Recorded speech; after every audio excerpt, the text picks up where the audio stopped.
안녕하세요. 미스터리 수사국에 오신 것을 환영합니다.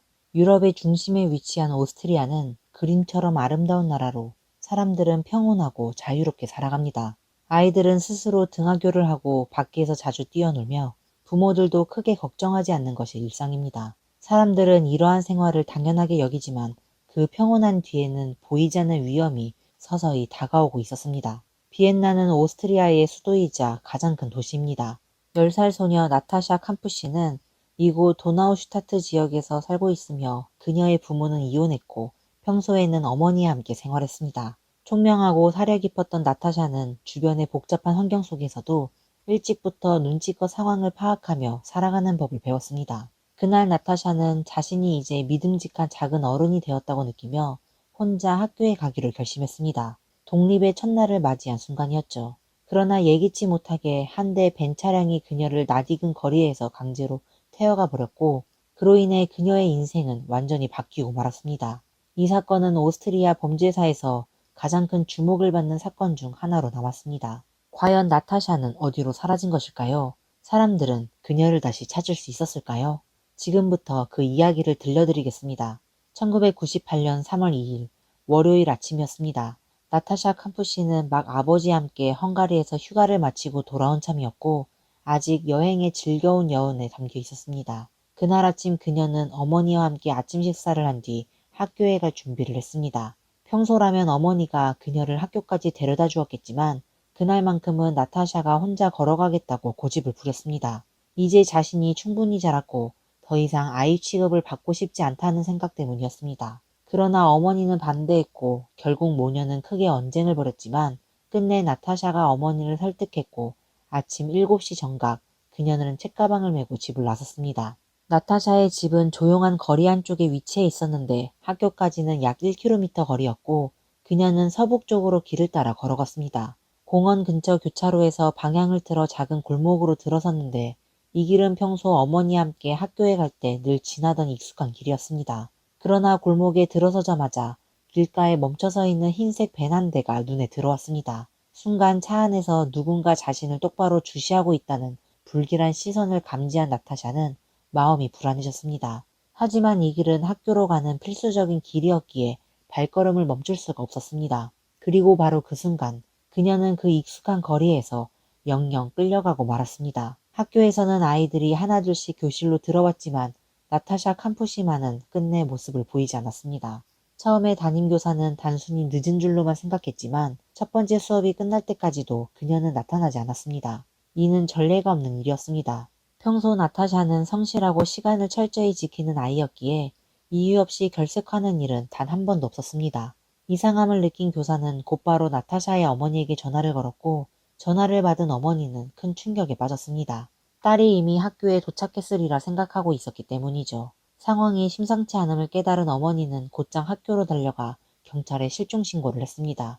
경찰은 즉시 수사에 착수했습니다. 거리 곳곳에 전단을 붙이고 나타샤의 등굣길을 중심으로 인근 주민과 학생들을 상대로 탐문조사를 진행했습니다. 곧 같은 학교 학생 한 명이 중요한 증언을 내놓았습니다.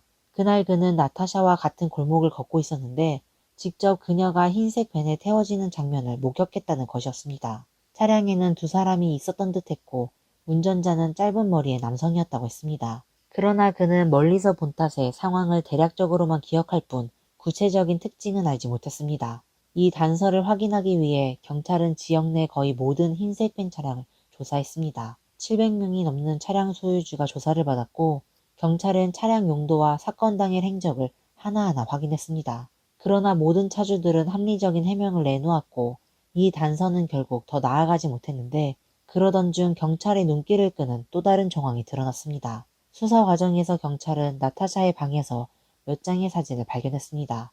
어린 시절 찍힌 사진이었지만 화장이나 포즈가 다소 이례적이었습니다. 사진이 공개되자 일각에서는 어머니가 사건에 연루된 것이 아니냐는 의혹이 제기되었고 심지어 가족 내부가 사건에 개입했을 가능성까지 제시되었습니다. 그러나 나타샤의 어머니는 이를 강하게 부인하며 단순히 딸이 어릴 적 장난으로 분장하고 찍은 사진일 뿐 실종 사건과는 전혀 무관하다고 설명했습니다. 경찰은 명확한 증거를 확보하지 못했지만 가족 연루 가능성도 완전히 배제하지도 못했습니다. 몇 주가 흘러도 새로운 단서는 나오지 않았고 경찰은 나타샤가 이미 불의의 일을 당했을 가능성을 배제할 수 없다고 판단했습니다. 그리하여 수사의 초점은 범인을 색출하는 것에서 점차 그녀의 행방을 찾아내는 쪽으로 옮겨갔습니다. 나타샤 캄푸시는 실종되기 며칠 전 아버지와 함께 헝가리로 여행을 다녀온 바 있었습니다. 이 때문에 수색범인은 오스트리아 국경을 넘어 해외까지 확대되었습니다. 그러나 시간이 흐를수록 수사에는 뚜렷한 진전이 없었습니다. 날이 갈수록 희망은 점점 희미해졌고 나타샤의 가족들조차 점차 추적을 포기하는 분위기로 바뀌어 갔습니다. 사건은 곧 오스트리아 전역에 알려졌고 온 국민의 마음을 흔들었습니다. 언론은 매일같이 그녀의 소식을 보도했고 거리의 전봇대와 벽에는 언제나 그녀의 사진이 담긴 전단지가 붙어 있었습니다. 사람들은 일상적인 대화 속에서도 그녀의 이름을 자주 언급하며 도대체 무슨 일을 겪었을지를 추측했습니다. 절망적인 분위기 속에서도 혹시나 그녀가 아직 살아있을지도 모른다고 믿는 이들도 있었습니다. 그러던 중 사건 발생 5년이 지난 2003년 프랑스의 연쇄살인범 미셸 프루니네가 체포되었습니다. 그는 프랑스와 벨기에에서 최소 12건의 범행을 저지른 것으로 드러났으며 피해자 대부분은 젊은 여성이었습니다. 이 때문에 경찰은 잠시 그가 나타샤의 실종에도 관련이 있을지도 모른다고 의심했습니다. 그러나 조사 결과 그는 나타샤가 사라진 지역에 출몰한 적이 없었으며 아무런 증거도 발견되지 않아 이 가능성은 곧 배제되었습니다. 이 몇 년간 나타샤의 실종은 오스트리아 사회 전반에 큰 충격을 안겨주었으며 한때 평온하고 자유로웠던 생활의 리듬이 완전히 흔들렸습니다. 부모들은 자녀들을 더욱 엄격히 관리하며 혼자 밖에서 노는 것은 물론 학교에 혼자 가는 것조차 허락하지 않았습니다. 아이들은 낯선 사람을 경계하라는 교육을 받았고 그 결과 이 사건은 한 가정만을 절망 속에 몰아넣은 것이 아니라 온 나라의 안전에 대한 믿음마저 뒤흔들어 놓았습니다. 2006년 8월 23일 사건 발생 후 어느덧 8년이 흘렀을 무렵 사람들의 기억 속에서 점차 잊혀져 가던 나타샤 캄푸시의 이름이 다시금 온 오스트리아를 뒤흔들었습니다. 비엔나에서 동쪽으로 차로 30분 거리에 위치한 슈트라스호프에서 한 노부인의 신고 전화가 접수되었습니다. 떨리는 목소리의 노부인은 집에 창백한 얼굴에 멍한 표정을 한 젊은 여성이 찾아왔다고 전했습니다. 그녀는 자신을 나타샤라고 소개했으며 끔찍한 일을 겪은 듯해 보였습니다. 신고를 접수한 경찰은 즉시 출동하여 노부인의 집에 도착했습니다. 경찰을 마주한 젊은 여성은 처음에는 격한 감정을 드러냈지만 점차 안정되었고 곧 스스로를 나타샤 캄푸시라고 밝혔습니다. 그 이름은 경찰에게 너무나도 익숙했습니다. 실종된 지 무려 8년, 수없이 언론 보도에 오르내렸던 이름이었기 때문입니다. 그러나 경찰은 신중을 기해 그녀의 신원을 확인하기 전까지 확신하지 않았습니다. 담요를 둘러주고 경찰서로 데려온 뒤 DNA 검사를 진행했고 결과는 충격적이었습니다. 그녀는 정말로 8년 전 실종된 바로 그 나타샤 캄푸시가 맞았습니다. 그 시점에서 그녀는 이미 18살이 되어 있었습니다. 건강검진 결과 생명에 큰 지장은 없었지만 피부는 창백했고 몸무게는 고작 42kg에 불과했습니다. 온몸에는 상처가 남아있었고 실종 당시보다 키는 15cm 정도 자라 있었습니다. 경찰은 그녀를 휴게실에 머물게 하며 안정을 취하도록 했습니다. 나타샤는 물을 조금 마셨을 뿐 거의 음식을 입에 대지 않았고 오랜 시간 침묵 속에 갇혀 있었습니다. 경찰은 조급하게 다그치지 않고 기다렸고 한참 후에야 나타샤가 입을 열고는 지난 8년간의 끔찍한 나날들을 조심스럽게 이야기하기 시작했습니다. 그녀를 납치한 범인의 이름은 볼프강 프리콜로필이었습니다. 그는 원래 통신기술자로서 오스트리아 각지에 전화선을 설치하는 일을 했지만 사건 발생 7년 전 회사에서 해고당한 뒤로는 직업 없이 지냈습니다. 슈트라스호프에 홀로 살고 있었고 아버지는 이미 세상을 떠난 상태였으며 어머니와도 함께 거주하지 않았습니다. 다만 주말에만 어머니와 시간을 보내곤 했는데 사건이 발생했을 당시 그의 나이는 36살이었습니다. 더욱 안타까운 사실은 경찰이 이미 초기에 볼프강 프리클로필과 접촉한 적이 있었다는 점입니다. 사건 직후 경찰은 일정 범위 내에 흰색 밴 차량들을 집중적으로 조사했는데 당시 볼프강 역시 밴을 소유하고 있었기에 조사 대상에 올랐습니다. 그는 자택에서 집을 개조하는 공사를 하고 있으며 밴은 건축 자재를 옮기는 데 사용한다고 진술했습니다. 실제로 차량 안에서는 그의 설명과 일치하는 건축 자재들이 발견되었고 수상한 점도 없었기에 경찰은 별다른 의심 없이 그를 풀어주었습니다. 이렇게 해서 범인은 너무나도 손쉽게 수사의 소나기를 벗어나고 말았습니다. 더 뼈아픈 점은 이것이 경찰이 유일하게 진실에 다가간 순간이 아니었다는 사실입니다. 사건 발생 2달 후 한 경찰견 훈련 교관이 볼프강을 명확히 의심 대상으로 지목한 적이 있었습니다. 그는 볼프강이 매우 고립적이고 성격이 괴팍하며 특이한 성향을 지니고 있다고 말했습니다. 특히 그의 벤 측면 창문과 뒷창문이 모두 가려져 있다는 점을 기묘하게 열었습니다. 그러나 이 중요한 단서는 제대로 주목받지 못했고 결국 사건 해결로 이어지지 못했습니다. 1998년 3월 2일 사건 당일 아침, 볼프강은 범행 대상을 찾기 위해 차를 몰고 골목으로 향했습니다. 그는 나타샤와 전혀 알지 못하는 사이였고 단지 우연히 혼자 걷고 있는 그녀를 발견하자 곧바로 범행을 결심한 것이었습니다. 나타샤가 다가오자 그는 순식간에 그녀를 차 안으로 끌어들였고 이내 현장을 벗어나 곧장 자신의 집으로 향했습니다. 볼프강 프리클로필의 집은 슈트라스호프 외곽에 위치한 2층짜리 뾰족 지붕의 단독 주택이었습니다. 마당과 수영장이 딸려 있었고 집 아래에는 은밀하게 마련된 지하실이 존재했습니다. 이 지하실은 차고 바닥 아래에 출입구가 숨겨져 있었으며 볼프강이 오랜 시간 공을 들여 만든 은신처였습니다. 출입 과정은 번거롭고 시간이 오래 걸릴 정도로 은밀하게 설계되어 있었습니다. 나타샤 캄푸시는 납치된 뒤 담요로 덮인 채 곧장 그 지하실로 끌려갔습니다. 차고 바닥문을 열고 계단으로 내려간 뒤 두꺼운 콘크리트 벽을 지나야 했고 마지막으로는 옷장 뒤에 숨겨진 철문을 열어야 작은 방에 도착할 수 있었습니다. 그 방은 고작 5제곱미터 남짓의 좁은 공간이었고 창문조차 없어 햇빛이 전혀 들어오지 않았습니다. 두꺼운 금속문은 특별히 보강되어 있어 나타샤가 외부와 단절된 채 생활할 수밖에 없었습니다. 방 안에는 침대, 책상, 간단한 세면시설 정도만 있었고 책상 위에는 책과 작은 TV가 놓여 있었습니다. 상황을 파악한 나타샤는 처음에는 혼란스러웠지만 곧 눈물을 보이거나 소란을 피우지 않고 차분한 태도를 유지했습니다. 이 의외의 반응은 볼프강에게도 놀라움이었습니다. 그날 밤 나타샤는 볼프강에게 이불을 덮어달라고 부탁하며 동화를 읽어주고 잘 자라는 말을 해달라고 요청했습니다. 뜻밖에도 볼프강은 기분 좋게 그대로 들어줬습니다. 이후 약 반년 동안 나타샤는 단 한 발자국도 지하실을 벗어날 수 없었습니다. 볼프강은 그녀에게 새로운 이름인 비비아나를 붙이며 과거를 잊게 하려 했습니다. 집에는 경보장치까지 설치해두어 나타샤가 탈출을 시도하면 바로 할 수 있도록 해놔서 몇 차례 시도 끝에 도망이 불가능하다는 것을 깨달은 나타샤는 점차 저항을 멈추었습니다. 나타샤의 회고에 따르면 볼프강은 놀랍게도 폭력을 행사하지 않았습니다.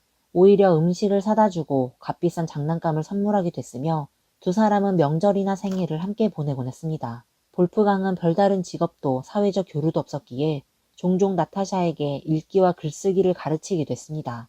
덕분에 긴 감금 생활 속에서도 그녀의 언어 능력은 크게 퇴화하지 않았습니다. 시간이 지나면서 그는 나타샤에게 가끔 지화실을 나와 위층에서 샤워를 하거나 잠시 바깥 공기를 쐴 수 있도록 허락했습니다. 그 짧은 순간들이 나타샤가 햇빛을 접할 수 있는 거의 유일한 기회였습니다. 그리하여 두 사람은 피해자와 가해자라는 관계를 넘어선 그러나 결코 정상적이라고 할 수 없는 기묘하고 불안정한 관계를 이어가게 되었습니다. 두 해가 흘러 나타샤 캄푸시는 12번째 생일을 맞았고 그날 그녀가 받은 선물은 라디오 한 대였습니다. 이를 통해 그녀는 바깥 세상에서 일어나는 일들을 뉴스로 접할 수 있었고 세상과 완전히 단절된 상태에서 작은 참고를 얻은 듯 했습니다. 그러나 이 관대해 보이는 시간은 오래가지 않았고 곧 볼프강의 태도는 변했습니다. 그는 점점 더 신경질적이고 폭력적으로 변하며 나타샤를 지하실에서 자주 불러내 위층에서 가사노동을 시켰습니다. 청소와 설거지는 물론 때로는 집안 전체를 혼자 관리하도록 강요하기도 했습니다. 이 시기부터 그의 태도는 점점 가혹해졌고 정신적 지배도 더욱 심해졌습니다. 나타샤는 그 이유가 자신이 성장하면서 더 이상 어린아이 같지 않고 사춘기 소녀로서의 모습이 보이기 시작했기 때문이라고 짐작했습니다. 예전처럼 순진무구하고 철없는 아이가 아닌 그녀의 변화가 볼프강의 불만과 혐오를 자극한 것입니다. 학대가 끝나면 다시 지하실로 돌아가야 했고 그녀는 묵묵히 고통을 견디며 탈출의 기회를 기다릴 수밖에 없었습니다. 그렇게 또다시 시간이 흘러 14살이 된 2002년 어느 날 밤 예상치 못한 일이 일어났습니다. 볼프강은 그동안 고수해온 규칙을 깨고 나타샤를 억지로 위층에서 하룻밤을 지내도록 강요했습니다. 그 순간 나타샤는 극도의 불안과 공포에 휩싸였고 그날 이후로 그녀가 지니고 있던 최소한의 안정감마저 완전히 사라지고 말았습니다. 볼프강의 지배는 멈추지 않았고 나타샤는 계속 그를 위해 요리를 하고 빨래를 하고 청소를 해야 했습니다. 게다가 그는 갖가지 방식으로 그녀를 모욕하고 괴롭히며 자존심과 의지를 꺾으려고 했습니다. 그럼에도 불구하고 나타샤는 극도로 순종적인 태도를 보였습니다. 결코 반항하지 않았고 심지어 볼프강에게 이해나 동조의 감정을 드러내기까지 했습니다. 이러한 태도는 점차 볼프강의 경계를 누그러뜨렸습니다. 비록 학대가 멈추지는 않았지만 그는 나타샤가 이미 현실을 받아들이고 어쩌면 스스로 곁에 남으려 할지도 모른다고 믿게 되었습니다. 바로 이 미묘한 관계 속에서 나타샤의 행동 반경은 점점 더 넓어졌습니다. 2005년 17살이 된 나타샤 캄푸시는 처음으로 집 밖으로 나갈 수 있는 허락을 받았습니다.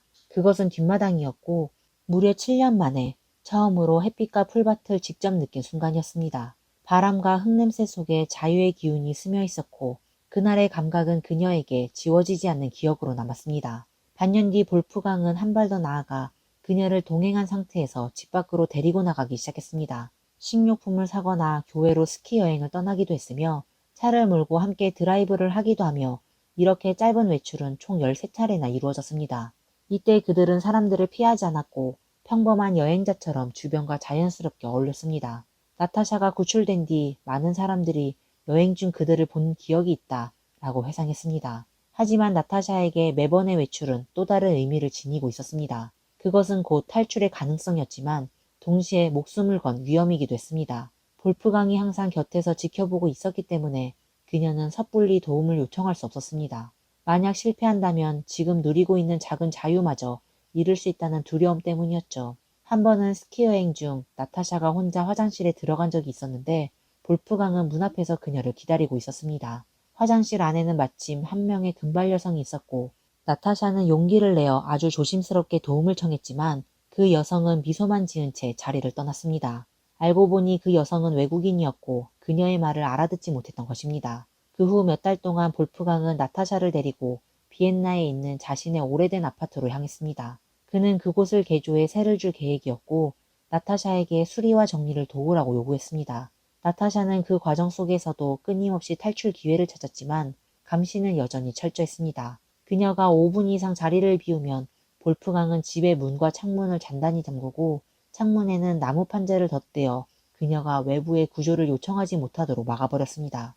2006년 8월 23일 사건 발생 8년째 되는 날 볼프강은 범행에 사용했던 흰색 펜을 처분할 생각을 하고 있었습니다. 그는 나타샤 캄푸시를 마당으로 데려와 차량을 닦도록 시켰고 자신은 옆에서 이를 감시했습니다. 그런데 갑자기 그의 휴대전화가 울렸습니다. 상대방은 집을 임대할 수 있느냐고 문의하는 듯 했고 볼프강은 통화에 집중한 채 수영장 쪽으로 걸어가며 나타샤와의 거리가 점점 벌어졌습니다. 그 순간 그의 시선은 그녀에게서 완전히 벗어났고 나타샤에게는 8년 만에 찾아온 첫 자유의 순간이 열렸습니다. 그녀는 주저하지 않았습니다. 손에 들고 있던 청소도구를 내던지고 있는 힘껏 대문을 향해 달렸습니다. 뒤늦게 이상한 소리를 들은 볼프강은 고개를 돌렸지만 나타샤는 이미 문 밖으로 사라진 뒤였습니다. 그는 열심히 뒤쫓았으나 도망친 그녀를 따라잡을 수가 없었습니다.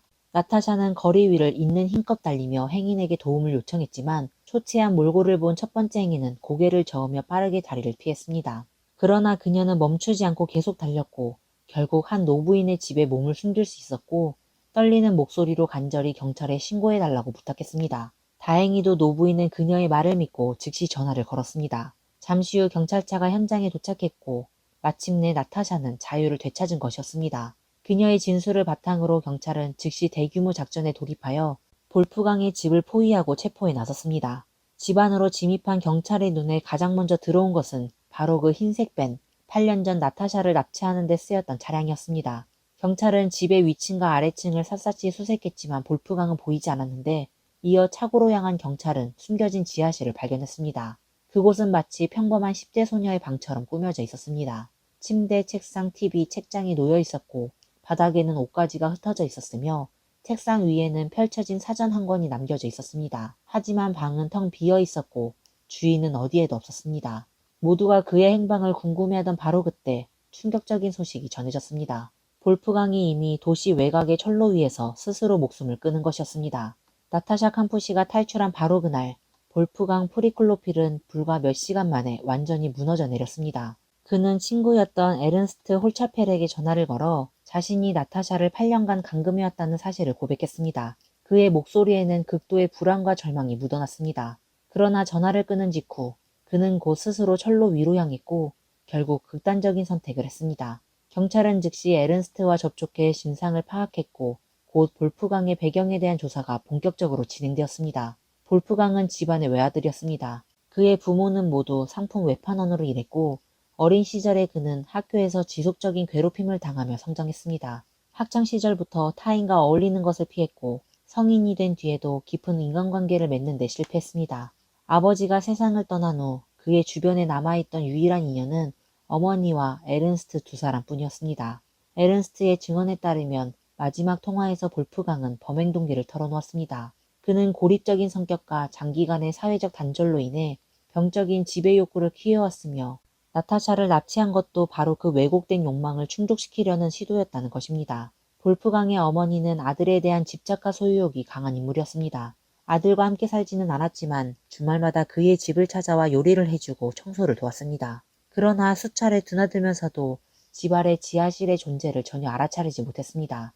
유일한 친구였던 에른스트 역시 집에 감금된 사람이 있다는 사실을 전혀 알지 못했다고 밝혔습니다. 심지어 몇 년 전에는 볼프강이 공기총으로 비둘기를 쏘아대자 이웃이 경찰에 신고한 적도 있었습니다. 경찰이 직접 그의 집을 방문하기도 했지만 단순히 겉만 둘러본 뒤 별다른 이상을 발견하지 못한 채 돌아갔습니다. 볼프강 프리클로필은 친구 에른스트 홀차펠과 자주 연락을 주고받았던 탓에 경찰은 한때 에른스트를 공범으로 의심하기도 했지만 에른스트는 강하게 부인하며 자신은 전혀 알지 못했다고 주장했습니다.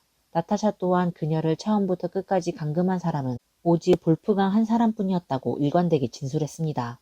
용의자인 볼프강이 스스로 목숨을 끊으면서 수사는 종결되었고 사건은 마침표를 짓게 되었습니다.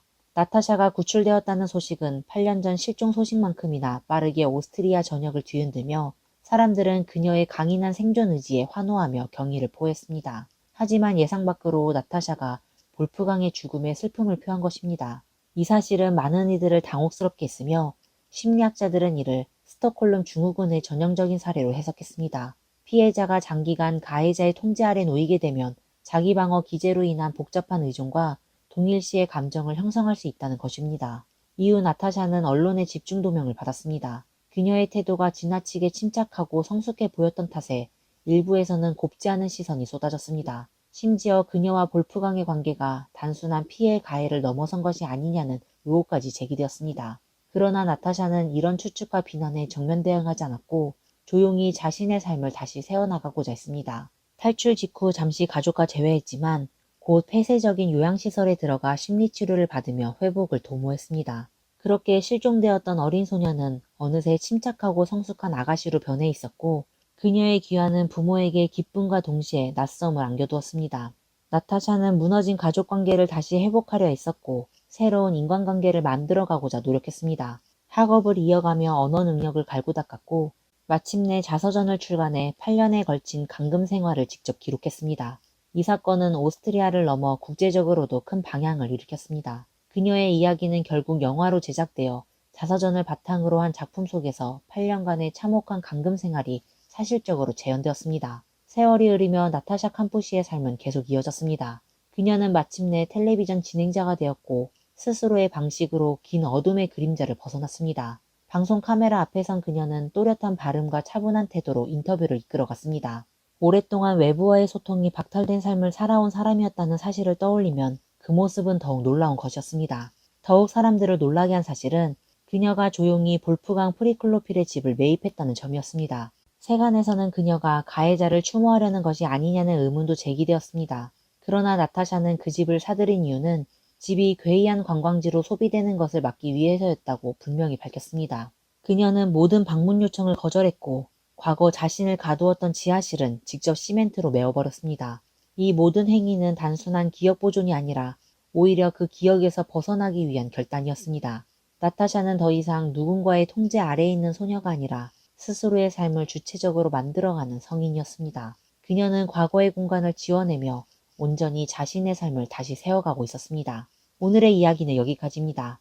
오늘의 영상을 보신 여러분은 어떻게 생각하시나요? 여러분의 의견을 댓글에 자유롭게 남겨주세요. 그럼 다음 시간에 다시 찾아뵙겠습니다. 감사합니다. 안녕하세요. 미스터리 수서국에 오신 것을 환영합니다. 2005년 10월 12일 보석 재벌의 외동딸이 홍콩 여행 중 실종되었습니다. 열흘 후 그녀는 홍콩 세무서 빌딩에서 시신으로 발견되었는데 그곳은 공무원들이 밀집한 사무실 빌딩이었습니다. 철저한 보안 시스템을 뚫고 범죄를 저질렀으며 경찰이 온갖 방법을 동원했음에도 아무런 단서를 찾지 못했습니다. 사건이 세월 속에 잊혀지려던 3년 뒤 새로운 살인 사건이 발생하면서 용의자가 다시 등장했습니다. 2005년 10월 24일 오후 9시경 냉방 정비공인 담성왕은 세무서 빌딩 33층 환기실에서 작업 중이었습니다. 그는 3m 높이의 에어컨 송풍기 위로 올라가 수리를 하던 중 송풍기 꼭대기에 검은색으로 부풀어 오른 사람 형태의 물체를 발견했습니다. 그 끝에는 빨간 비닐봉지가 씌워져 있었습니다. 담성왕은 그 물체가 덩치가 큰 사람이 실수로 감전되어 사망한 것으로 여겨 즉시 상사에게 연락했습니다. 곧 동료 2명이 현장에 도착했고 3명이 함께 사다리를 타고 올라가 확인했지만 처음엔 진짜처럼 만든 사람 형태의 인형이라고 생각했습니다. 그러나 우산으로 그 물체의 배를 찔렀을 때 마치 사람의 살처럼 부드러운 촉감에 곧바로 그것이 시신임을 확인하고 경찰에 신고했습니다. 경찰이 도착한 후 현장을 조사한 결과 송풍기 위에 시신은 여성으로 밝혀졌습니다. 시신의 머리에는 빨간 비닐봉지가 씌워져 있었고 목 부분은 매듭으로 묶여 있었습니다. 양손은 등 뒤로 묶인 상태였죠. 날씨가 비교적 더운 데다 환기장치가 가동과 정지를 반복하다 보니 실내 온도가 약 10도 정도 차이가 나는 환경이었기 때문에 시신의 부패 속도는 일정하지 않았습니다. 그 결과 시신은 부패로 부풀어 올랐고 얼굴의 특징을 알아볼 수 없게 되었으며 사망 시간을 추정하기도 어려웠습니다. 그 외로 경찰은 피해자가 흰색 티셔츠와 검은색 바지를 입고 있었으며 양쪽 귀에는 진주 귀걸이를, 왼쪽 귀에는 추가로 금귀걸이를 착용한 상태였음을 확인했습니다. 또한 왼손 손목에는 롤렉스 시계와 티파니 팔찌를 착용하고 있었으며 시신 옆에는 샤넬 하이힐 한 켤레가 놓여 있었습니다. 이러한 복장을 통해 피해자가 경제적으로 풍족했던 인물임을 추정할 수 있었습니다. 법의학 조사 결과 피해자의 키는 155cm, 몸무게는 44kg, 나이는 약 40세로 밝혀졌습니다. 목과 가슴 부위에는 여러 개의 긁힌 자국이 있었고 오른쪽 가슴에는 등 쪽에서 찌른 예리한 흉기 상처가 있었습니다. 이 상처는 흉관 깊숙이 도달했지만 치명적이지는 않았고 피해자는 질식사로 사망한 것으로 드러났습니다. 또한 피해자의 체내에서 수면제 성분이 검출되어 생전에 약물에 의해 의식을 잃었음을 확인할 수 있었습니다. 피해자의 의복은 완전한 상태였으며 전신이 세정제로 세척되어 있어 타인의 생물학적 정보를 채취할 수 없었고 피해자가 강제적인 신체적 접촉을 당했는지 여부도 확인할 수 없었습니다. 사건 현장은 3m 높이의 송풍기 내부로 단독 범행으로 피해자를 그곳에 올리는 것은 어려워 보였습니다. 이에 따라 경찰은 범인이 1명 이상일 가능성이 높다고 추정했습니다. 더불어 피해자가 고가의 장신구를 착용하고 있었던 점에서 범인이 피해자를 따라다니다 강도 살해했을 가능성도 제기되었습니다. 그러나 모순적으로 피해자의 귀중품은 전혀 사라지지 않았습니다. 이러한 여러 의문점은 당장 해결되지 않았고 경찰은 피해자의 신원 파악부터 수사를 시작할 수밖에 없었습니다. 사건이 발생한 당일 홍콩의 주요 언론 매체들은 연이어 이 사건을 보도했습니다. 뉴스를 본 태국 주 홍콩 부총영사 수파트라 시리마이 트리피탁은 피해자의 특징이 10월 13일 실종 신고된 태국 국적 화교 여성 사리핀과 매우 흡사하다는 사실을 발견하고 즉시 경찰에 알렸습니다. 경찰은 곧바로 사리핀의 가족과 연락을 취했고 10월 25일 사리핀의 여동생 사립다이가 미국에서 홍콩으로 와 수사에 협조했습니다. 사립다이는 피해자가 2주 전 실종된 자신의 언니 사리핑임을 확인했습니다. 경찰은 먼저 사리핑의 신원조사를 진행했습니다. 사립다이에 따르면 사리핑은 태국 출신으로 당시 40세였으며 부모는 중국 광동성 조주 출신 화교입니다. 사리핑의 가문은 태국에서 보석 사업을 운영했으며 아버지는 일찍이 태국과 미얀마에서 보석과 광석을 채굴하는 사업을 시작했습니다. 최근 몇 년간은 마다가스카르에서 다이아몬드 사업을 운영하고 있었습니다. 사리핀과 여동생은 어릴 적부터 부모의 기대를 받으며 양질의 교육을 받았습니다. 미국에서 유학하며 학위를 취득한 후 그녀는 방콕으로 돌아와 아버지의 보석 사업을 도왔습니다. 1988년 23세의 사리핑은 5살 연상의 남성 아렉과 결혼했습니다. 두 사람은 결혼 후 몇 년간 좋은 관계를 유지했으나 사리핑이 몇 차례 임신 후 유산을 겪으며 이 부부의 관계는 균열을 보이기 시작했습니다. 결국 2003년 두 사람은 원만하게 이혼했으나 이혼 후에도 전 남편 아렉은 여전히 사리핑을 도와 방콕에 위치한 보석 매장 한 곳의 운영을 맡아왔습니다. 그러나 얼마 지나지 않아 사리핑의 아버지가 교통사고로 사망했고 여동생 사립다이가 미국에 시집간 탓에 가업의 책임은 38세의 사리핑에게 전적으로 떠넘겨졌습니다. 가족 기업의 책임자가 된 이후 사리핑은 온 힘을 다해 가업에 매진하며 싱가포르와 미얀마 등지로 자주 출장을 다녔습니다. 출장 중 사리핑은 28세의 현 남자친구 웨이드 밀러를 만나게 되었습니다. 밀러는 사진작가이자 제작 자문 역할을 하며 홍콩에서 전문 인재를 채용해 태국으로 보내는 일을 하고 있었습니다. 2005년 10월 10일 두 사람은 함께 홍콩으로 향해 경화 국제호텔에 투숙했습니다. 두 사람은 홍콩에서 5일간 머무를 예정이었으며 11일과 12일에는 각각 업무가 있어 13일 디즈니랜드에서 함께 시간을 보낸 후 14일 태국으로 돌아갈 계획이었습니다. 10월 11일 사리핑은 세무서 9층에서 매장 오픈과 관련한 상담을 받을 예정이었고 외출 촬영 중이던 밀러는 그녀에게 40층에 위치한 영상 서비스 통합과에서 책을 대신 가져다 줄 것을 부탁했습니다. 그러나 그날은 중량절로 공휴일이었기에 사리핑이 세무서에 도착했을 때는 모든 직원이 휴무 중이어서 다음날 다시 오기로 했습니다. 10월 12일 오후 2시경 밀러가 촬영을 나간 사이 사리핑은 전화로 밀러에게 심사추이에서 쇼핑을 한 뒤 세무서에서 책을 가져오겠다고 알렸습니다. 그러나 그 이후로 밀러는 사리핑과 연락이 닿지 않았습니다. 그날 밤 사리핑은 호텔로 돌아오지 않았고 그녀의 가족은 직접 찾아 나섰지만 성과가 없었습니다. 결국 가족은 태국 주 홍콩 영사관에 도움을 요청하며 실종 신고를 접수했습니다. 홍콩 경찰은 사건을 접수한 후 사리핑의 출입국 기록을 확인했으며 그녀가 홍콩을 떠나지 않았다는 사실을 확인했습니다. 이에 따라 그녀의 정보를 각 지역 순찰 경찰에게 전달해 행적을 추적했습니다. 그러나 10월 16일까지도 사리핑의 흔적은 전혀 발견되지 않았습니다. 그녀의 전 남편 아렉도 이 시점에 홍콩으로 와 사리핑 수색에 나섰지만 역시 아무런 단서를 찾지 못했습니다. 사리핑은 마치 증발한 것처럼 사라졌고 10월 24일 세무서 건물의 환기장치 위에서 부패가 심하게 진행된 상태로 발견되었습니다. 과거 여성 피해자 사건들을 분석해보면 전체 사건 중 30%에서 40%는 남편이나 남자친구가 범인일 경우가 많습니다. 이에 경찰은 피해자 사리핑의 정보를 토대로 가장 먼저 의심스러운 인물로 그녀의 남자친구 밀러를 지목했습니다. 특히 밀러는 사리핑보다 10살 연하였고 경제적 차이도 상당했기 때문에 그를 조사 대상으로 삼았습니다. 밀러는 경찰 조사에서 사건 당일 영화 촬영을 위해 외출했으며 밤 늦게 호텔로 돌아왔다고 진술했습니다. 그의 동료들도 이를 증언하며 밀러의 알리바이를 입증했습니다. 또한 세무서 주변의 CCTV 영상에서도 사리핑이 사건 당일 세무서에 도착했던 모습이 확인되었습니다. 이러한 점을 종합적으로 고려했을 때 경찰은 밀러의 범행 가능성을 사실상 배제했습니다. 호텔 CCTV에 따르면 사리핑은 사건 당일 검은색 가방을 들고 호텔을 떠났습니다. 밀러의 진술에 따르면 그녀는 가방 안에 여권, 신용카드, 소량의 현금을 넣고 나갔다고 했습니다. 그러나 시신이 발견될 당시 그 가방은 현장에서 발견되지 않았습니다. 경찰은 애초에 사리핑이 강도 후 살해당했을 가능성을 의심하고 있었습니다. 밀러의 증언 이후 경찰은 사리핑의 신용카드 사용 내역을 즉시 조회했습니다. 10월 14일 새벽 사리핑의 신용카드가 대포 타이와춘 쇼핑몰의 ATM에서 사용된 기록이 있었습니다. 범인은 현금 2만 홍콩달러 약 358만 원을 인출하려 했지만 비밀번호를 3번 틀리는 바람에 카드는 ATM 기계에 의해 회수되었습니다. ATM의 CCTV에는 현금을 인출하려던 사람이 전신을 완전히 가린 상태로 나와 있어 신원을 확인할 수 없었습니다. 하지만 범인의 의도 중 하나가 금전적 이득을 위한 강도임은 확실해 보였습니다. 밀러의 혐의가 완전히 배제된 후 경찰은 세무서 빌딩 내 모든 관계자를 조사하기 시작했습니다.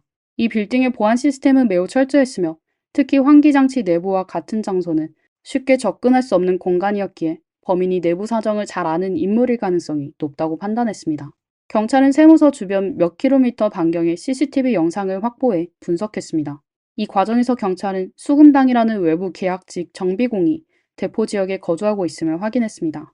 수금당의 거주지는 사리핑의 신용카드가 도난 사용된 장소와 가까웠습니다.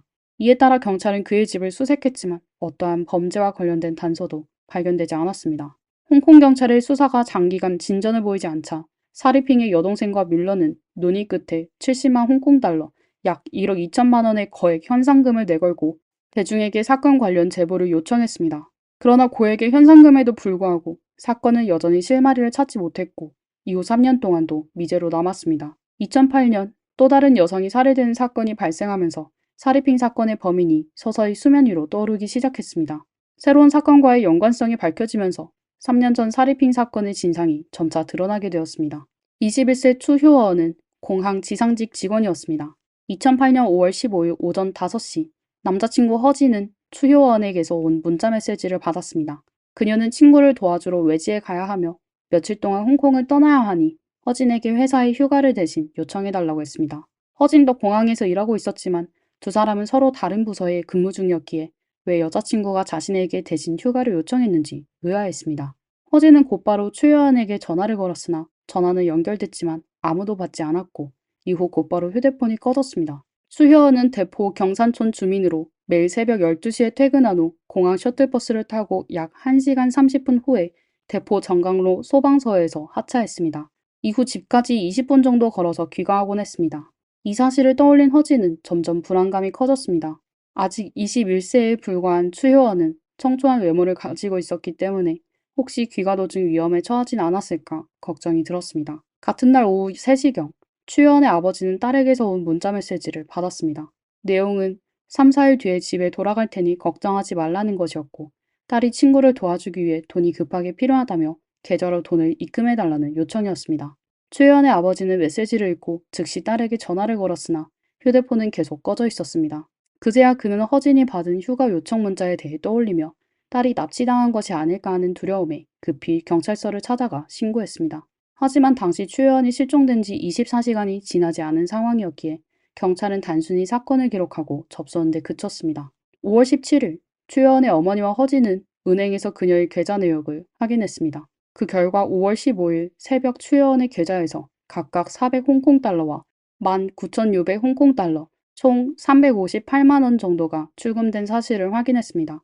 이어 5월 16일에는 타이와춘 쇼핑몰에서 추가로 2만 홍콩달러가 인출되었고 5월 17일에는 계좌에 남아있던 마지막 2만 홍콩달러가 인출되었습니다. 이를 확인한 추효원의 어머니는 딸이 위험에 처했다고 확신했습니다. 추효원의 어머니는 딸의 전 남자친구 주영강을 떠올렸습니다. 주영강은 추효원과 같은 학교 동창으로 두 사람은 학생 시절 4년 동안 사귀었지만 성격 차이로 헤어졌습니다. 하지만 주영강은 헤어진 이후로도 추효원을 잊지 못해 감정적으로 불안정해졌고 결국 심리치료를 받기도 했습니다. 시간이 지나면서 점차 상태가 나아졌고 이후 트럭을 구매해 화물 운송업을 시작했습니다. 추효원의 가족은 그녀의 실종이 주영강과 관련이 있을지도 모른다고 생각하며 다시 경찰서를 찾아가 현재 상황을 알렸습니다. 바로 그때 허진은 추효원의 휴대폰에서 다시 메시지를 받았습니다. 메시지 내용은 몸값은 1 홍콩달러부터 50만 홍콩달러까지 원하는 금액으로 정해라 라는 것이었습니다. 이번에는 범인이 직접 몸값을 요구하며 사건의 성격이 단순 실종에서 납치로 전환되었습니다. 허진은 경찰의 지시에 따라 범인과 몸값을 흥정하는 척하며 대화를 이어갔고 최종적으로 몸값은 10만 홍콩달러, 약 1,790만 원으로 합의되었습니다. 경찰은 통신회사로부터 제공받은 정보를 통해 몸값 요구 메시지가 각각 대포, 관통, 유마디 지역에서 발송된 사실을 확인했습니다. 이 위치는 주영강의 화물 운송 경로와 매우 일치했습니다. 이에 따라 경찰은 5월 21일 저녁 주영강의 화물차를 정지시키고 그를 경찰서로 데려갔습니다.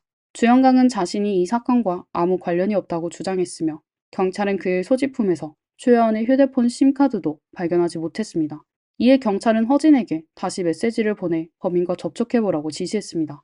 그런데 5월 22일 정오 범인에게서 다시 메시지가 도착했습니다. 이 시점에서 주영강은 여전히 경찰서의 신문실에 있었습니다. 그렇다면 범인이 주영강이 아닐 수도 있고 혹은 공범이 따로 존재하는 것이었을까요?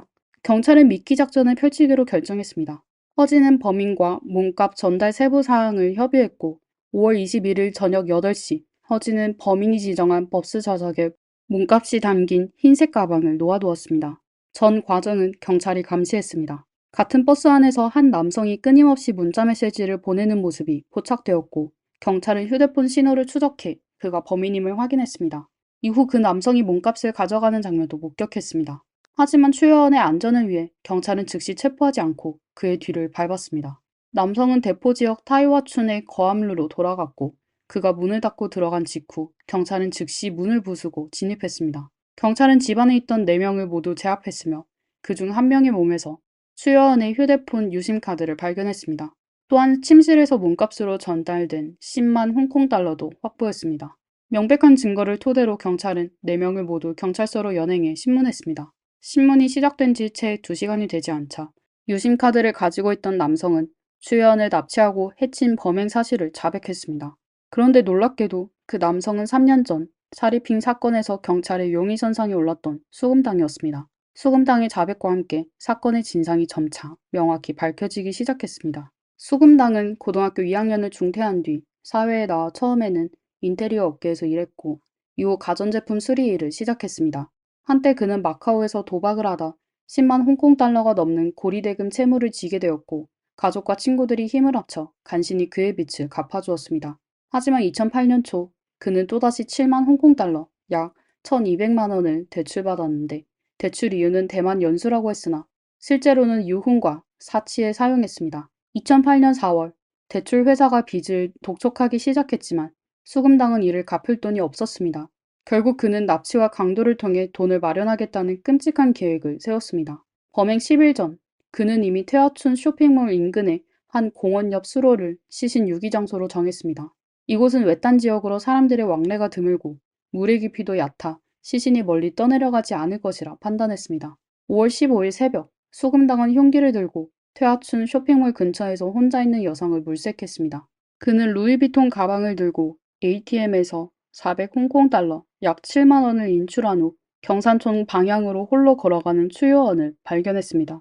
그녀는 그의 목표로 삼기에 완벽한 대상이었습니다. 수금당은 그녀를 따라가다가 공원을 지날 때 갑자기 목을 움켜잡고 흉기로 협박해 외진 곳으로 끌고 갔습니다. 그는 은행카드의 비밀번호를 말하라며 협박했고 추요원은 두려움에 사로잡혀 제대로 판단하지 못한 채 비밀번호를 말하면 살려주겠다는 그의 말만 믿고 비밀번호를 알려주었습니다. 그러나 수금당은 그녀를 잔인하게 해쳤습니다. 수금당은 먼저 ATM으로 가서 추요원의 계좌에서 19,600 홍콩 달러를 인출했습니다. 그 후 집에서 세제를 가져와 사건 현장으로 돌아갔고 추요원의 시신을 수로로 끌고 갔습니다. 그는 목에 남은 흔적을 지우기 위해 세제를 사용해 시신을 완전히 세척했습니다. 그 후에도 그는 추요원의 카드를 사용해 두 차례에 걸쳐 4만 홍콩 달러를 추가로 인출했으며 총 6만 홍콩 달러, 약 1,074만 원을 손에 넣었습니다. 그러나 그는 빚을 갚기 위해 돈을 마련한 것임에도 불구하고 돈을 금방 탕진하고 대출 회사에 단 한 푼도 갚지 않았습니다. 추요원의 시신이 발견되지 않자 그는 몸값을 요구하는 가짜 납치극을 꾸며 그녀의 가족으로부터 돈을 뜯어내려 했습니다. 소금당의 자백을 바탕으로 경찰은 추요원의 시신을 태화춘 인근 수로에서 발견했습니다. 그녀의 휴대폰, 게임기, 직원증 같은 소지품들도 함께 발견되며 사건의 증거가 완전해졌습니다. 추요원 사건은 이로써 완벽히 해결되었습니다. 수금당의 체포는 경찰로 하여금 3년 전 사리핑 사건을 다시 떠올리게 했습니다. 당시 사리핑의 은행카드 역시 태화춘 쇼핑몰의 ATM에서 사용된 기록이 있었으며 수금당은 세무서 빌딩에서 근무하면서 그 주변에 살고 있었기 때문에 경찰의 조사 대상이 된 적이 있었습니다. 처음에 수금당은 사리핑 사건과의 연관성을 강력히 부인했습니다. 이에 경찰은 3m 높이의 환기장치 위에 시신을 옮기는 일은 한 사람의 힘으로 불가능하다고 판단하고 수금당에게 공범이 있을 가능성을 집중적으로 추궁하기 시작했습니다. 경찰은 과거의 CCTV 영상을 반복해서 분석한 끝에 당시 수금당이 한 남성과 함께 세무서 빌딩 근처를 걸으며 대화를 나누는 장면을 발견했습니다. 경찰은 해당 남성을 조사한 결과 그의 이름이 곽휘이며 수금당의 학교 동창임을 확인하고 곧바로 그를 경찰서로 불러 조사했습니다. 곽희는 수금당이 자신에게 일자리를 소개해준다고 해서 세무서에 간 것뿐이라며 빌딩 내부로 들어간 적이 없다고 주장했습니다. 이에 경찰은 만약 사실을 말하지 않으면 범죄 공모 혐의로 기소될 수 있지만 진실을 털어놓으면 국가 증인으로 인정받아 형량이 감경될 수 있다고 경고했습니다. 겁에 질린 곽희는 즉시 진실을 털어놓았습니다. 곽희의 증언에 따르면 당시 수금당이 세무서로 불러 33층으로 데려갔습니다. 수금당은 그에게 작업용 장갑을 착용하도록 한 뒤 풍기실로 안내했습니다. 곽희는 풍기실 바닥에 신문지가 쌓여있는 것을 보았고 신문을 치우자 그 아래에 여성의 시신이 누워있는 것을 발견했습니다. 수금당은 곽희 안에서 흉기를 꺼내 시신을 모욕했고 곽희에게도 같은 짓을 하라고 강요했습니다. 두 사람은 범행을 마친 뒤 시신을 송풍기 꼭대기로 올리고 빠르게 세무서 빌딩을 떠났습니다. 곽희의 증언을 바탕으로 경찰은 다시 수금당의 집을 수색했으며 그곳에서 사리핑의 휴대폰과 범행 도구를 발견했습니다. 도구를 분석한 결과 사리핑이 시신에 남아있던 상처와 완벽히 일치한다는 사실이 드러났습니다. 수금당은 결국 3년 전 사리핑 사건의 진범으로 지목되었습니다. 하지만 그는 경찰의 모든 혐의를 부인하며 자신이 단순히 금전적인 이유로 사리핑을 결박하고 흉기로 한 차례 찌른 뒤 빨간 비닐봉지를 씌워 돈을 인출하러 갔다고 주장했습니다. 돌아와 보니 그녀가 이미 사망해 있었다는 것입니다. 이에 경찰은 단순히 돈을 노렸다면 왜 그녀의 롤렉스 시계와 다른 고가의 장신구를 가져가지 않았느냐고 물었고 수금당은 고가의 장신구는 되팔기가 어렵고 제값을 받기 힘들어 가져가지 않았다고 말했습니다. 그는 피해자가 제공한 카드 비밀번호가 틀렸기 때문에 결국 돈도 얻지 못했다고 주장했습니다. 이로써 3년 동안 미제로 남았던 사리핑 사건은 해결되었습니다. 2009년 3월 30일 홍콩 고등법원 배심원단은 수금당이 추여한 사건에서 유죄임을 만장일치로 인정했으며 그는 종신형을 선고받았습니다. 2010년 3월 사리핑 사건에 대한 재판이 열렸고 수금당은 또다시 유죄 판결을 받으며 종신형이 추가로 선고되었습니다. 두 건의 종신형이 겹치면서 수금당은 남은 생애를 감옥에서 보내야 하게 되었습니다. 이번 영상의 이야기는 여기까지입니다. 시청해주셔서 감사합니다. 다음 시간에 또 뵙겠습니다. 안녕하세요. 미스터리 수사국입니다. 드라마에서 한 배우가 두 가지 역할을 연기하는 장면은 흔히 볼 수 있지만 두 사람이 동시에 한 사람의 역할을 연기한다면 어떨까요? 이는 배우의 연기를 뛰어넘는 치밀함이 필요할 것입니다. 오늘 이야기에서는 바로 이런 상황이 현실에서 벌어진 사건으로 두 사람이 한 명인 척하며 벌인 범죄 도주극을 함께 살펴보겠습니다. 2014년 1월 9일 새벽 1시 서울 마포구 형사팀은 국립과학수사연구원으로부터 현장 지원 요청을 받았습니다. 형사들이 서울 마포구의 사건 현장에 도착했을 때 한 남성이 피 웅덩이에 쓰러져 이미 사망한 상태였습니다. 그 옆에는 40대 여성 김모 씨가 울며 본인이 신고자라고 주장했습니다. 김모 씨는 자신의 남자친구라고 주장하는 최모 씨가 극단적인 선택을 했다며 신고했다고 진술했습니다. 그녀의 말에 따르면 사건 당일 밤 두 사람은 감정적인 문제로 말다툼을 벌였다고 합니다. 전화통화 중 그녀가 화가 나서 이별을 선언했고 남자친구 최모 씨는 아직 이 관계를 포기하지 못한 상태로 술에 취해 그녀의 집을 찾아왔습니다. 현관문 앞에서 다시 말다툼을 벌였지만 화해하지 못했고 김모 씨는 화가 나서 최모 씨를 현관에 두고 방으로 들어가 누웠다고 합니다.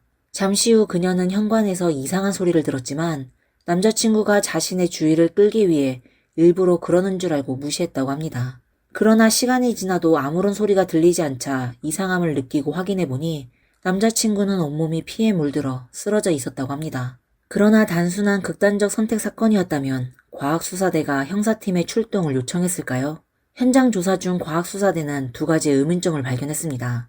첫 번째는 최모 씨의 왼쪽 가슴, 심장 부위에 깊은 상처 하나만 있다는 점이었습니다. 이 상처가 사망 원인이었으나 주변에서는 상처를 낸 흉기가 발견되지 않았습니다. 조사 끝에 현관에서 떨어진 부엌 싱크대에서 혈액이 남아있는 흉기가 발견되었습니다. 일반적으로 이런 방식으로 스스로 목숨을 끊는 경우 스스로에게 망설임 없이 큰 상처를 내기 어렵기 때문에 상처 부위에 여러 번 시도한 흔적이 남는 경우가 많습니다. 그러나 최모 씨의 가슴에는 단 한 군데의 상처만 있었으며 그것도 심장을 정확히 겨냥한 깊은 자상이었습니다. 망설임 없이 단번에 자신에게 이런 치명적인 상처를 내는 것은 매우 드문 경우입니다. 또한 이렇게 큰 힘으로 자신을 찔렀다면 근육이 즉시 경직되어 흉기를 쉽게 뽑아낼 수 없었을 것입니다. 하지만 김모 씨의 진술에 따르면 최모 씨는 부엌에 있던 도구로 자신을 찌른 뒤 깊이 박힌 흉기를 뽑아 제자리에 가져다 놓았다고 했습니다. 상식적으로나 현실적으로 이 설명은 설득력이 부족합니다. 두 번째로 사건 현장은 10평이 채 안 되는 작은 원룸이었으며 침실과 거실에 구분이 없는 구조였습니다. 김모 씨가 누웠던 침대는 현관에서 3m도 떨어지지 않은 곳에 있었습니다. 이렇게 좁은 공간에서 그녀가 남자친구가 스스로 상처를 입고 쓰러지는 소리를 듣지 못했다는 것이 과연 가능할까요? 경찰이 이 점을 추궁하자 김모 씨는 최모 씨가 피를 흘리는 것을 보고 너무 놀라 겁에 질린 나머지 바닥에 있던 흉기를 주워 부엌 싱크대에 던졌다고 해명했습니다. 종합적으로 볼 때 이 사건은 단순한 극단적 선택 사건으로 보기 어렵습니다. 경찰은 사건 당시 주변의 CCTV를 조사하여 사건 발생 시간에 이 아파트에 출입한 사람이 피해자와 김모 씨 두 사람뿐이라는 사실을 확인했습니다. 피해자 스스로 목숨을 끊은 것이 아니라 타살일 경우 가장 강력한 용의자는 김모 씨였습니다. 하지만 김모 씨가 범인이었다면 왜 현장에 남아 스스로 신고를 했을까요? 또 키가 160cm의 몸집이 작은 김모 씨가 자신보다 키가 20cm나 더 크고 체격이 좋은 최모 씨를 제압하려 했다면 분명 그녀의 몸에 최모 씨의 반항 흔적이 남아 있어야 합니다. 그러나 김모 씨의 손과 몸 어디에도 이런 흔적은 발견되지 않았습니다. 결국 이 방 안에는 두 사람만 있었으니 용의자는 김모 씨 아니면 피해자 최모 씨 자신입니다. 하지만 어느 쪽도 명확히 입증할 증거는 없었고 부검 결과 역시 타살과 극단적 선택의 가능성을 모두 배제할 수 없었습니다. 경찰은 사건의 동기를 중심으로 조사를 이어가야 했고 그 과정에서 김모 씨와 최모 씨가 정상적인 연인 관계가 아니었으며 둘 사이에 적지 않은 감정적인 갈등이 있었다는 사실을 발견했습니다. 조사에 따르면 김모 씨와 최모 씨는 2년 전에 처음 만났습니다. 당시 최모 씨는 이미 가정이 있는 유부남이었으나 부부간의 불화로 이혼을 협의 중인 상태였습니다. 그는 김모 씨에게 이혼 후 함께 새로운 가정을 꾸리겠다고 약속했고 두 사람은 2년간 불륜 관계를 유지했습니다. 그러나 어떤 이유에서인지 최모 씨는 이혼을 계속 미뤘고 이에 김모 씨의 불만은 점점 커져갔습니다. 결국 사건 당일 김모 씨는 더 이상 참지 못하고 이별을 통보했습니다. 경찰이 주변 이웃들을 통해 당시 상황을 조사한 결과 사건 당일 밤 실제로 남녀가 언성을 높이며 싸우는 소리가 들렸다는 증언이 나왔습니다. 경찰은 김모 씨의 당일 행적이 다시 주목하며 그녀가 신고 전화를 걸었던 당시의 기록을 재확인했습니다. 이 확인 작업은 사건의 흐름을 완전히 바꾸는 결정적인 단서를 제공했습니다. 김모 씨는 신고 전화에서 상담원에게 남자친구와 장난치다가 실수로 가슴을 찔렀다 라고 말했습니다. 그러나 이후 경찰 조사에서는 그녀는 남자친구가 스스로 생을 마감했다고 주장했습니다. 이 두 가지 상반된 진술은 김모 씨가 거짓말을 하고 있음을 보여주었고 그녀가 사건의 유력한 용의자임을 시사했습니다. 경찰이 추가로 김모 씨를 조사하기 위해 소환하려 하던 중 적극적으로 수사에 협조하던 김모 씨가 돌연 연락을 끊었습니다. 그녀는 단지 동생과 절에 간다 라는 짧은 문자 메시지만 남긴 채 자취를 감췄습니다. 이후 그녀의 전화는 꺼져 있었고 집은 비어 있었으며 계좌에 있던 현금도 모두 인출된 상태였습니다. 경찰은 김모 씨가 범행을 저지른 후 도주한 것으로 판단했습니다. 더욱 기이한 점은 이 사건과 관련이 없던 김모 씨의 동생 또한 동시에 실종되었다는 사실입니다. 자매는 마치 세상에서 증발한 것처럼 어디에서도 발견되지 않았습니다. 한국 경찰은 실종된 자매의 단서를 찾기 위해 그녀들의 부모를 만났습니다. 가족들은 딸들에 대해 이야기하면서 충격적인 사실을 제공했습니다. 자매는 어릴 때부터 서로를 매우 의지하며 깊은 신뢰를 쌓아왔고 20살이 되던 해에는 함께 집을 떠나 가출했습니다. 이후 가족들은 자매를 다시 본 적이 없다고 말했습니다. 이 자매는 특히 외모와 체격, 나이가 완벽히 똑같은 쌍둥이였기 때문에 주변에서도 이들을 구별하기 힘들었다고 했습니다. 경찰은 자매의 주변 인간관계를 조사한 결과 두 사람 모두 다른 가족이 없으며 친한 친구도 거의 없다는 사실을 발견했습니다. 만약 두 사람이 함께 다른 지역으로 도피했다면 스스로의 힘으로 생활할 가능성이 높습니다. 그렇다면 생활 흔적이 남을 것이고 결국 행적이 드러나는 것은 시간 문제일 것입니다. 경찰은 자매의 통화 기록, 신용카드 사용 내역, 생활비 계좌 등 개인정보를 면밀히 주시하기 시작했습니다. 그러나 2달이 지나도 아무런 진전이 없었고 자매의 휴대전화는 장기간 요금 미납으로 인해 해지되었습니다. 그러나 사건을 담당한 형사는 자매가 언젠가 다시 휴대전화를 개통할 것이라고 확신하며 주요 통신사에서 자매의 이름으로 개통된 번호를 정기적으로 확인했습니다. 시간이 1년이 흘러 사건이 조용해지려는 무렵 경찰은 중요한 소식을 입수했습니다. 김모 씨의 동생 명의로 새로운 전화번호가 개통되었지만 이 번호는 단 3일 만에 해지되었고 동생의 정확한 위치를 확인할 수는 없었습니다. 경찰은 대전시의 통신 대리점으로 급히 이동해 CCTV를 확인했고 개통하러 온 사람이 자매 중 한 명임을 확인했습니다. 그러나 화면이 흐릿해 그녀가 동생인지 언니인지는 정확히 식별할 수 없었습니다. 번호를 개통할 때 사용된 주소와 긴급 연락처도 모두 허위였으며 개통 및 해지 시 사용된 결제수단은 현금이라 추가적인 추적이 불가능했습니다. 1년 동안 흔적 없이 숨어있던 자매가 단 3일 동안만 사용한 전화번호를 개통한 이유는 무엇이었을까요? 경찰은 자매가 처리해야 할 급한 일이 있었을 가능성을 의심했습니다. 통화 내역을 확인한 결과 해당 번호로 3회의 통화와 한 건의 문자 메시지가 있었음을 발견했습니다. 3회의 통화는 모두 불법 명의 도용 휴대전화와 이루어졌고 문자 메시지는 난방비 납부 인증 문자였습니다. 난방비를 납부한 정황은 자매가 대전시에 정착해 살고 있을 가능성을 시사했습니다. 겨울철 난방이 필요했던 만큼 정상적인 생활을 유지하기 위해 다른 공과금 납부 내역도 있을 것이라 판단한 경찰은 곧바로 수도, 전기, 인터넷, TV와 같은 사용자 기록을 조사했습니다. 조사 결과 동생 명의로 신청된 TV 설치 기록 2건을 발견했습니다. 이 설치 주소는 대전 시내 서로 멀리 떨어진 두 곳으로 확인되었습니다. 경찰은 신속히 인력을 투입해 자매가 있는 것으로 보이는 두 주소지 중 한 곳에서 매복을 시작했습니다. 그러던 중 그중 한 곳 근처의 편의점 CCTV에서 자매 중 한 명으로 보이는 여성이 촬영된 장면을 확인했습니다. 그러나 그녀 옆에는 외모가 비슷한 다른 여성은 보이지 않았습니다. 경찰은 자매가 따로 거주하고 있을 가능성이 높다고 판단했습니다. 그렇다면 두 주소지 중 한 곳은 도피 중인 언니 김모 씨가 있을 가능성이 컸습니다. 문제는 언니 김모 씨만이 체포영장이 발부된 상태였기 때문에 섣불리 행동했다가 동생을 잘못 체포하면 언니가 도주할 가능성이 커지고 그렇게 되면 지금까지의 노력이 수포로 돌아갈 수 있다는 점이었습니다. 이때 경찰을 더욱 혼란스럽게 만드는 새로운 단서가 등장했습니다. 동생 명의의 휴대전화로 통화했던 그 불법 명의 휴대전화의 주요 통화 기록을 조사한 결과 해당 번호의 통화 대상은 대부분 지역 번호였으나 그중 한 번호가 매우 특이했습니다. 해당 번호는 이 지역의 한 성형외과의 전화번호였습니다. 김모 씨가 성형수술로 외모를 바꿔 경찰의 추적을 피하려고 했던 것일까요? 드라마에서나 나올 법한 이야기가 현실에서 일어나고 있을 가능성이 제기되었습니다. 경찰은 쌍둥이 자매의 사진을 들고 해당 성형외과를 방문했습니다. 의사와 직원들은 사진을 보자마자 자매를 한눈에 알아보며 그들의 진료가 매우 독특해서 기억에 남았다고 말했습니다. 의사에 따르면 자매는 함께 병원에 방문했지만 진료 기록을 오직 한 사람의 이름으로만 등록해달라고 요청했습니다. 병원 측은 이 요구를 이상하게 여겼지만 결국 받아들였습니다. 여기까지의 상황만 보면 김모 씨가 또다시 동생의 명의를 이용해 자신을 성형하려고 했던 것으로 보였습니다. 그러나 의사가 이어서 한 말은 모든 사람을 충격에 빠뜨렸습니다.